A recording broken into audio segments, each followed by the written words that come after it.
नमस्कार, म लक्ष्मी तिवारी। आजको कक्षामा यहाँहरूलाई हार्दिक स्वागत गर्दछु। आजको कक्षामा हामी शहीदहरूको सम्झनामा भन्ने कविताको भावार्थ सम्बन्धमा चर्चा गर्नेछौँ। आउनुहोस् कक्षातर्फ लागौं। आजको कक्षामा हामी शहीदहरूको सम्झनामा भन्ने कविताको भावार्थ अर्थात् भावबोध सन्दर्भमा चर्चा गर्नेछौँ। अर्थात् शहीदहरूको सम्झनामा कविताले बताउन खोजेको कुरा अथवा बोध गराउन खोजेको कुरा के हो, सो सन्दर्भमा हामी आजको कक्षामा चर्चा गर्नेछौँ। नेपाली शहीदहरूले प्रजातन्त्र प्राप्तिका लागि गरेको जुन आन्दोलन छ, जुन त्याग छ, जुन समर्पण छ, सोको बारेमा यसो गान गाइएको छ यस कवितामा। सबैभन्दा पहिले शहीदहरूको सम्झनामा कविताको हामी पृष्ठभूमितर्फ लाग्नु आवश्यक छ। यो कविता कवि भुपी शेरचनले कुन सन्दर्भमा रचना गरेका हुन् भन्ने कुरा हामी सबैले जान्नु जरुरी हुन्छ। त्यसैले म तपाईहरुलाई प्रश्न पनि गर्दछु, तपाईहरुलाई थाहा छ शहीदहरूको सम्झनाको मुख्य पृष्ठभूमि के हो? शहीदहरूको सम्झनामा भन्ने कविताको मुख्य पृष्ठभूमि राणा शासनकाल हो। राणा शासनकालमा राणाहरूले गरेको ज्यादतीपूर्ण व्यवहारबाट नेपाली जनताहरू आजित भएका थिए। नेपाली जनताहरू राणाहरूको दासदासी भएर बन्दी सरह बाँच्न विवश थिए। आफ्ना दाजुभाइ दिदीबहिनी लगायत हर जनताले पाएको शास्ति साथै राणा शासकहरूले गरेको ज्यादतीपूर्ण व्यवहारबाट मुक्ति दिलाउनका लागि नेपाली जनताको अधिकार प्राप्तिका लागि आफ्नो ज्यानको आहुति दिएका थिए।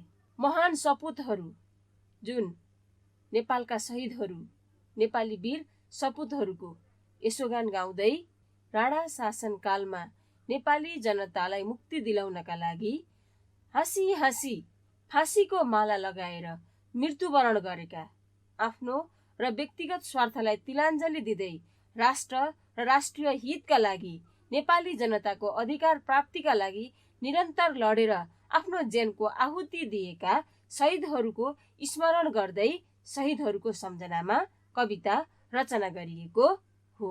अब हामी कविताका हरेक श्लोकले दिने अर्थको सम्बन्धमा कुरा गरौँ है। कविताको पहिलो श्लोकमा भनिएको छ, हुँदैन बिहान मिरमिरमा तारा झरेर नगए, बन्दैन मुलुक दुई चार सपुत मरेर नगए।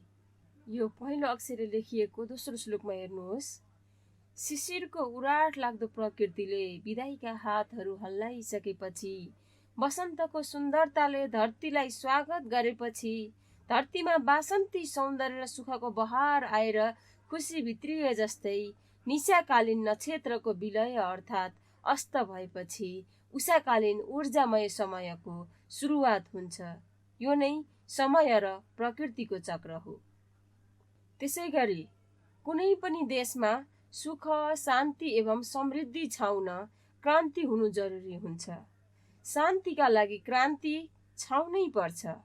त्यसका लागि देशका सपुतहरू, जुझारु युवाहरू क्रान्तिको अग्निकुण्डमा होमिनु पर्छ। तिनै युवाहरूले रगतको भेटी देशलाई चढाएपछि मात्र देशमा शान्ति र अमन चैन छाउँछ।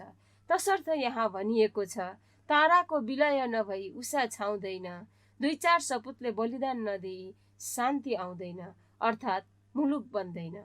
नेपालको सन्दर्भमा पनि राणाकालीन समयमा देशका नेताहरूले धेरै दुःख पाएका थिए। शिक्षाको आलोकबाट वञ्चित भएका थिए।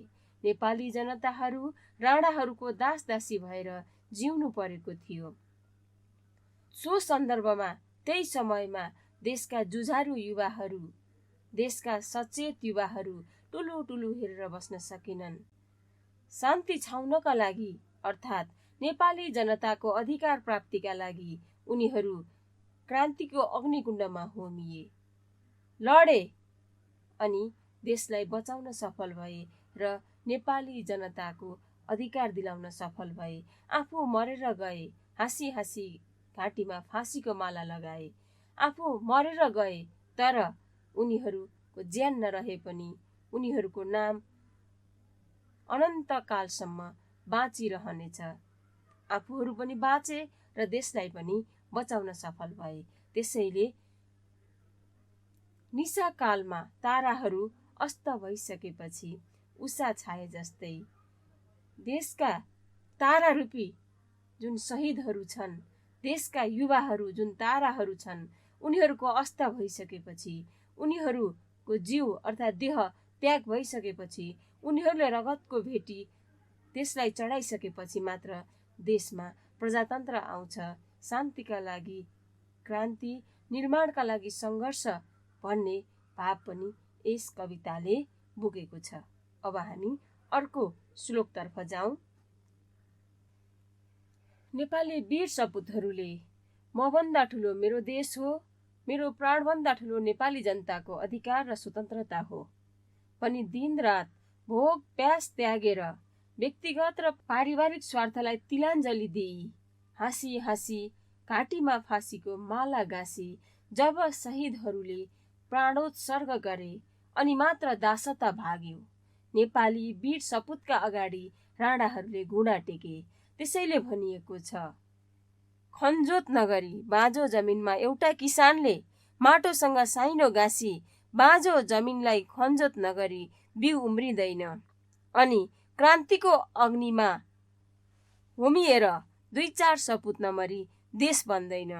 तिनै महान सपुतको बलिदानी र त्यागको गान गाउँदै कविले भनेका छन्, उनीहरूले नै प्राणको आहुति दिएपछि हामी जनता स्वतन्त्र भएर कर्मपथमा अग्रसर हुन पाएका छौँ। त्यसैले हामीले खाने हरेक गाँसमा र हामीले फेर्ने हरेक सासमा मुटुको धड्कन धड्कनमा शहीदहरूकै रगत मिसिएको छ भनी यहाँ शहीदहरूले भनेका छन्। यहाँ भनिएको छ, राष्ट्रलाई हँसाउन अथवा राष्ट्रियतालाई बचाउनको लागि, नेपाली जनतालाई हँसाउनको लागि देशका धेरै सपुतहरूले प्राणोत्सर्ग गरे र देशलाई हँसाए, आफू बाँचे, देशलाई बचाए। त्यसैले उनीहरूकै सङ्घर्षले यो हाम्रो मुलुक बनेको छ। उनीहरूले फाँसीको माला गाँसेपछि दासता भागेको छ भन्ने कुरा माथिको श्लोकमा गरिएको छ। शहीदहरूले नै प्राणको आहुति दिएपछि हामी जनता स्वतन्त्र भएर कर्मपथमा अग्रसर हुन पाएका छौँ। त्यसैले यहाँ भनिएको छ, हामीले खाने प्रत्येक गाँसमा रगत छ शहीदको, हामीले फेर्ने प्रत्येक सासमा रगत छ शहीदको, हाम्रो खुसीको प्रत्येक पलमा छ धड्कन शहीदको भनेर यहाँ भनिएको छ। त्यसैले उनीहरूले नै प्राणको आहुति दिएपछि नै हामी खुसी भएका छौँ। त्यसैले हामीले खाने हरेक गाँसमा, हामीले फेर्ने प्रत्येक सासमा, मुटुका हरेक चालमा, धड्कनहरूमा र खुसीका हरेक पलमा नै उनीहरूकै अर्थात् शहीदहरूकै माया, छाया, खुसी र बलिदानी मिसिएको छ। उनीहरूकै रगत मिसिएको छ, उनीहरूकै बलिदानी मिसिएको छ। त्यसैले यस प्रसङ्गको कवितामा गर्दै नेपालमा चेतनाका लहर ल्याउनको लागि महान सपुतहरूले सङ्घर्ष गरे।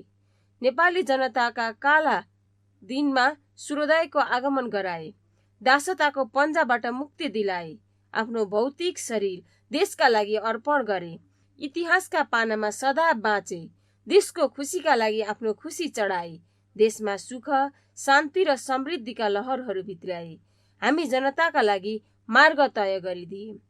त्यसैले उनीहरूले हामीलाई ठुलो कर्तव्यको पाठ सिकाएका छन्। शहीदहरूले राष्ट्रिय हितका लागि, देशको उत्थानका लागि कर्तव्यको पाठ सिकाएर गएका छन्। त्यसैले शहीदहरूको आत्मालाई खुसी पार्नका लागि शहीदहरूले देखाएको बाटोमा हिँड्नुपर्छ, विकास र उन्नतिका लागि तत्पर रहनुपर्छ। यदि हामीले आफ्नो कर्तव्य बिर्स्यौँ भने इतिहासले निन्दा गर्नेछ।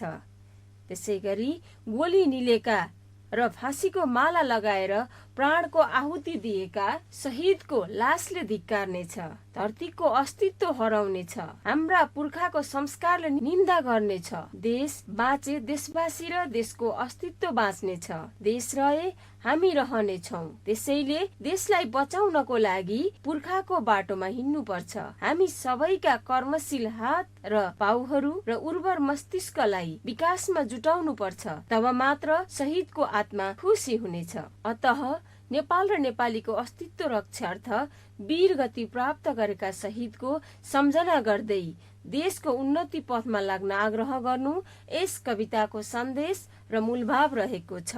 हामीले देशमा प्रगति गर्न सकिएन भने, कुर्सीको खिचातानी गर्यौं भने र विदेशको मोहमा विलासी जीवनको मोह र सुख शैललाई लिएर हिँड्यौं भने अथवा हामीले देशलाई छाड्यौं भने नेपाल आमा रुनेछिन्। नेपाल आमाको अस्तित्व हराउनेछ। देशको आर्थिक, भौतिक र शैक्षिक लगायत समग्र पक्षको विकास भएन भने शहीदहरू रुनेछन्। उनीहरूको आत्माले सराप्नेछ। देश बाँचे देशवासी र देशको अस्तित्व बाँच्नेछ। देश रहे हामी रहनेछौँ। त्यसैले देशलाई बचाउनको लागि पुर्खाको बाटोमा हिँड्नुपर्छ। हामी सबैका कर्मशील हात पाउहरू र उर्वर मस्तिष्कलाई देश विकासमा जुटाउनु पर्छ।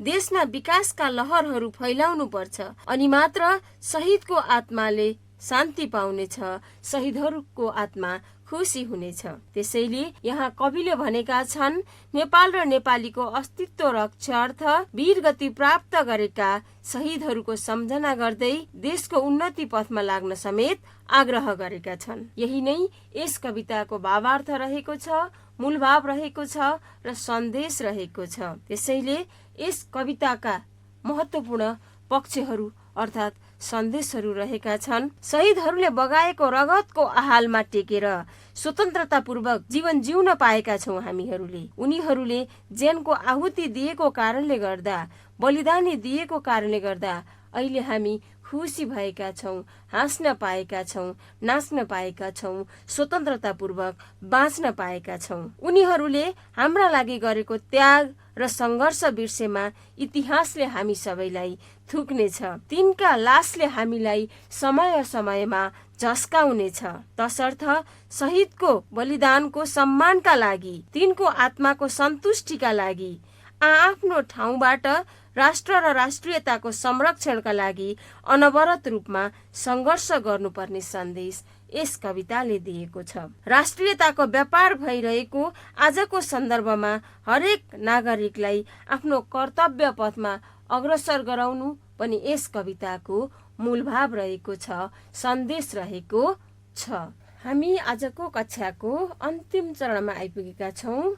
आजको कक्षामा हामीले शहीदहरूको सम्झनामा भन्ने पाठको मूलभावको सन्दर्भमा चर्चा गर्यौं, भावार्थको सन्दर्भमा चर्चा गर्यौं। अब म तपाईहरूलाई केही गृह कार्यहरू दिन्छु। यी गृह कार्यहरू गर्नुभयो भने तपाईहरू शहीदहरूको सम्झनामा पाठको बारेमा प्रष्ट हुनुहुनेछ। आजको कक्षा सकिएको छ। तपाईहरूलाई आजको कक्षा कस्तो लाग्यो? तपाईहरूका केही सुझाव वा गुनासाहरू छन् भने हामीलाई भन्न नभुल्नुहोला। हामीलाई सम्पर्क गर्ने ठेगाना रहेको छ learning@dearwalk.edu.np। फेरि पनि अर्को पाठका साथ कक्षामा उपस्थित हुने नै छु। तबसम्मका लागि बिदा हुन चाहन्छु। धन्यवाद। नमस्कार।